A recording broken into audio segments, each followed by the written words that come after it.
अपने भाई के पास जाके यहाँ आके देखते हैं, बचपन की याद है। बहुत छोटे थे, भाई ने हमें गिफ्ट करा था। आज सारी पुरानी यादें समेट रहे। एक तो आपदा का दंश और उस पर मौसम की बदलती करवट, माथों पर चिंता की लकीर उभरना स्वाभाविक है। जी हाँ, आपदाग्रस्त जोशीमठ में राहत कार्यों में भी मौसम की चुनौती ने चिंता बढ़ा दी है। शुक्रवार को हल्की से मध्यम वर्षा की संभावनाएं मौसम विभाग ने जताई है। ऐसे में राहत कार्य में मौसम बाधक न बने, इसके लिए शासन ने प्रभावी कार्य योजना तैयार की है। इसी कड़ी में पीपलकोटी के साथ ही जोशीमठ के सुरक्षित क्षेत्रों में होटल, गेस्ट हाउस समेत अन्य भवन चिन्हित कर दिए गए हैं। दरअसल सीमांत चमोली जिले के आपदाग्रस्त जोशीमठ शहर में सरकार ने राहत कार्यों में पूरी ताकत झोंकी है। खतरनाक हो चुके भवन चिन्हित किए जा रहे हैं। प्रभावितों को अस्थायी रूप से राहत शिविरों में विस्थापित किया गया है। वहीं असुरक्षित क्षेत्र के भवनों को तोड़ने की कसरत शुरू हो गई है। तमाम केंद्रीय वैज्ञानिक संस्थाएं, टीमें घटना के कारणों की तह तक जाने में जुटी हैं। इस बीच मौसम की चुनौती की आशंका है। बादल मंडरा रहे हैं। चिंता रही है कि मौसम के करवट बदलने पर बारिश होने से राहत कार्यों पर असर पड़ेगा, साथ ही प्रभावितों को दिक्कत झेलनी पड़ सकती है। भवनों और विभिन्न स्थानों पर पड़ी दरार, बारिश का पानी भरने के अंदेशा है। इस सब को देखते हुए मशीनरी अब मौसम की चुनौती से निपटने पर भी ध्यान केंद्रित कर रही है, ताकि राहत के कार्यों के साथ ही जांच एजेंसियों को किसी प्रकार की कठिनाई का सामना न करना पड़े।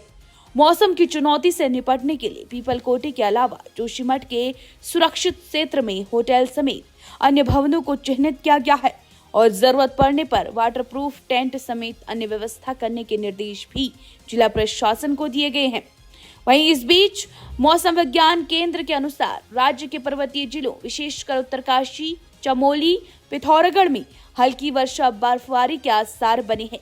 जोशीमठ में भी इस अवधि में मौसम ऐसा ही बना रह सकता है। वहीं दूसरी तरफ आखिरकार तमाम कोशिशों के बाद प्रदर्शन कर रहे लोगों को हटाया गया और होटल मलारी को तोड़ने का काम शुरू हुआ। एक तरफ एसडीआरएफ और एनडीआरएफ और पुलिसकर्मी दिखे, तो वहीं दूसरी तरफ होटल मलारी के मालिक का परिवार, जो अपनी जान से प्यारे होटल को तोड़े जाने से भावुक नजर आए। थस्ते जोशीमठ में सबसे पहले 2 होटल्स यानी कि मलारी हिल्स और माउंट व्यू को ही गिराया जाना है। ये दोनों ही होटल एक दूसरे की तरफ झुक गए हैं। इनके गिरने से दूसरी इमारतों को नुकसान का खतरा और ज्यादा है। होटल मलारी को गिराने का फैसला प्रशासन पहले ही ले चुका था, लेकिन इस काम में प्रदर्शन कर रहे लोग रुकावट बन रहे थे। उन स्थानीय लोगों की मांग थी कि उनका घर होटल गिराने से पहले सरकार मुआवजे और विस्थापन को लेकर नीति साफ करे। फिर सीएम पुष्कर सिंह धामी खुद जोशीमठ आए, बुधवार रात को वहीं पर रुके और दरार वाली इमारतों का जायजा लिया।